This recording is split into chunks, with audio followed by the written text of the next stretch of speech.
नमस्कार, स्वागत है आपका। गौरव शुक्ला मैं हूं आपके साथ। शुरुआत करने जा रहे हैं। सबसे पहले बात होगी पंजाब बीजेपी की। पंजाब को लेकर एक्शन मोड में है बीजेपी। कल मोदी सरकार के 3 मंत्री पंजाब पहुंच रहे हैं, पंजाब के दौरे पर आ रहे हैं। चुनाव प्रभारी जो पंजाब बीजेपी के चुनाव प्रभारी हैं वो गजेंद्र शेखावत पंजाब आएंगे। सह प्रभारी हरदीप पुरी, मीनाक्षी लेखी भी मौजूद रहेंगी। तो पंजाब बीजेपी के नेताओं के साथ बैठक करेंगे प्रभारी। किसान आंदोलन और कैप्टन को लेकर चर्चा किए जाने की संभावना जताई जा रही है।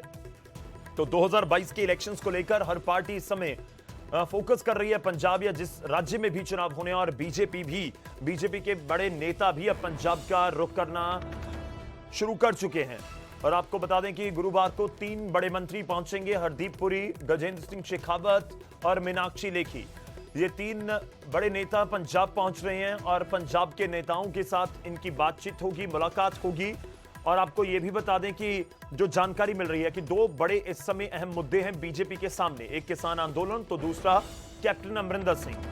कि कैप्टन अमरिंदर सिंह को लेकर आगे की रणनीति क्या होगी या क्या होनी चाहिए, वो पंजाब बीजेपी के नेताओं से भी फीडबैक लेने की कोशिश गजेंद्र सिंह शेखावत, मीनाक्षी लेखी और हरदीप पुरी करते हुए नजर आए। तो अपना काम कर रहे हैं। हमारी कल बैठक है। गजेंद्र सिंह जी शेखावत जो जल संसाधन मंत्री हैं भारत सरकार के, वो कल पहुंच रहे हैं। हरदीप सिंह पुरी पहुंच रहे हैं, सह प्रभारी हैं चुनाव के, और मीनाक्षी लेखी जी पहुंच रहे हैं। बाकी सब लोग, दुष्यंत गौतम जी आ रहे हैं। तो हम वहाँ अपनी तैयारी कर रहे हैं चुनाव के लिए, क्या करना है क्या नहीं करना, स्ट्रेटजी बनाएंगे। तो हम तो अपने काम में लगे हुए हैं। कैप्टन अमरिंदर सिंह जी क्या करते हैं क्या कहते हैं, वो केंद्रीय नेतृत्व से बात करेंगे। रुक कर दें, हमारे साथ इस समय हमारे सहयोगी जुड़ रहे हैं, पंकज कपाई, उनका रुख करेंगे। पंकज, जानना चाहेंगे क्या कुछ कह रहे हैं हरजीत गरेवाल, और दूसरा ये पंजाब दौरे में कहां कहां पर जाएंगे मंत्री, जो केंद्रीय मंत्री पहुंच रहे हैं पंजाब? देखिए, कल चंडीगढ़ बीजेपी हेडक्वार्टर में मैराथन बैठक जो है वो चलने वाली है बीजेपी की। सुबह 8 बजे सुखमनी साहब का पाठ जो है वो बीजेपी हेडक्वार्टर रखा गया, और 10 बजे जो सिख नेता हैं उनके साथ मुलाकात जो है वो की जाएगी। और 12 बजे जो है वो जो पंजाब यूनिट के बड़े नेता हैं, जिसमें अश्विनी शर्मा क्योंकि अध्यक्ष हैं, उनके अलावा मनोरंजन कालिया या फिर जीवन गुप्ता, सुभाष शर्मा, उनके साथ मीटिंग करते हुए नजर आएंगे। और उसके बाद 3 बजे प्रेस वार्ता जो है वो रखी गई है, और शाम 4 बजे फिर से बैठकों का दौर जो है वो जारी है। क्योंकि 2022 चुनाव में अब बेहद कम समय बचा है, और ऐसे में अब जो केंद्रीय नेतृत्व है बीजेपी का, जिसमें कई सारे मंत्री हैं, उनकी नजरें, उनकी जिम्मेवारी, उनकी ड्यूटी जो है वो अब लगा दी गई है कि पंजाब को वो संभाले, पंजाब की नब्ज को समझें और पंजाब बीजेपी कार्यकर्ताओं की फीडबैक ली जाए। और इसमें कैप्टन अमरिंदर सिंह जो कह रहे हैं कि उनको चुनावी सिंबल और चुनावी पार्टी बनाने के लिए जो नाम इलेक्शन कमीशन को भेजा है वो फाइनल होते ही वो अपनी पार्टी का ऐलान करेंगे। और उनके साथ क्योंकि अमित शाह की कल मीटिंग जो है वो दिल्ली में होने वाली है, तो ऐसे में कैप्टन अमरिंदर सिंह का कितना फायदा बीजेपी को पंजाब में रहेगा, इसकी फीडबैक ली जाएगी। खेती कानूनों को लेकर अब किसान नेता क्या सोचते हैं, उनकी फीडबैक ली जाएगी। तो एक मैराथन बैठक जो है वो दिल्ली के बड़े नेता जो है वो पंजाब आकर, चंडीगढ़ आकर जो है वो पंजाब इकाई के साथ करने जा रहे हैं। अब पंकज, एक सवाल है कि इन तीनों मंत्रियों का दौरा केवल चंडीगढ़ तक सीमित है या पंजाब में भी कहीं इनको जाना है? देखिए, कल का जो मीटिंगें हैं, मैराथन मीटिंगें हैं, वो चंडीगढ़ में रहेंगी। लेकिन आने वाले दिनों में ये 3 मंत्री ही नहीं बल्कि और भी जो मंत्री हैं, जो केंद्र में वजारत में बड़े मंत्री हैं, वो आपको अमृतसर, लुधियाना, जालंधर में नजर आएंगे। और उसी के लिए रूपरेखा जो है वो इस समय कल की मैराथन बैठक में जो है वो रहने वाली है। शुक्रिया, धन्यवाद हमारे साथ जुड़ने के लिए।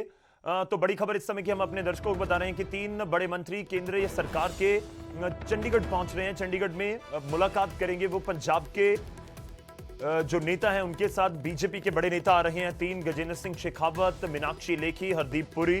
और जिस तरह से पंकज भी जिक्र कर रहे थे कि 2 अहम मुद्दे इस समय पंजाब बीजेपी के सामने हैं। एक है किसान आंदोलन, उसको लेकर चुनाव में कैसे जाएंगे, क्या रणनीति रहेगी, और दूसरा पॉइंट रहेगा कैप्टन अमरिंदर सिंह। क्या कैप्टन अमरिंदर सिंह को लेकर पंजाब बीजेपी के नेता बिल्कुल तैयार हैं? क्या बिल्कुल आश्वस्त हैं कि अगर कैप्टन के साथ अलायंस किया जाता है या कैप्टन बीजेपी में आते हैं, कुछ भी समीकरण बने, तो क्या उसके लिए पंजाब बीजेपी तैयार है, या पंजाब बीजेपी की फीडबैक ली जा रही है, या कल उनको बताया जाएगा कि ये हम करने जा रहे हैं? देखना होगा क्या कुछ इस पूरी मीटिंग में निकल कर आता है। 3 बजे प्रेस कॉन्फ्रेंस भी हो।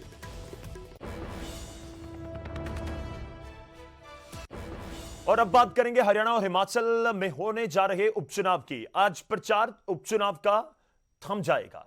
जी हां, चुनाव प्रचार का शोर आज थम जाएगा। हरियाणा हिमाचल में उपचुनाव होने जा रहे हैं। हरियाणा की एलनाबाद विधानसभा सीट पर उपचुनाव है, बाई इलेक्शन है। हिमाचल की 3 विधानसभा सीटों पर उपचुनाव है, उनमें जुब्बल, कोटखाई, फतेहपुर, अर्की में चुनाव है। तो वहीं मंडी में लोकसभा सीट के लिए बाई इलेक्शन के लिए भी मतदान होंगे। 30 अक्टूबर को ये वोट डाले जाएंगे, यानी कि शनिवार को ये वोट डाले जाएंगे। और उससे पहले जिस तरह से पूरा एक आचार संहिता के तहत चुनाव प्रचार को रोक दिया जाता है। आपको यह भी बता दें कि आमतौर पर जब एक दिन रह जाता है चुनाव, एक दिन चुनाव को रह जाता है, तो इसलिए चुनाव प्रचार को रोक दिया जाता है। लेकिन इस बार कुछ अलग किया जा रहा है। इस बार 48 से 72 घंटे पहले चुनाव प्रचार रोक दिया गया। आमतौर पर क्या होता है कि अगर शनिवार को इलेक्शंस होने जा रहे हैं, शनिवार को वोटिंग होने जा रही है, तो फिर गुरुवार को देर शाम 5 बजे के बाद चुनाव प्रचार रुक जाता है। लेकिन इस बार थोड़ा सा अलग है। आज बुधवार का दिन है, आज ही चुनाव प्रचार रुक जाएगा।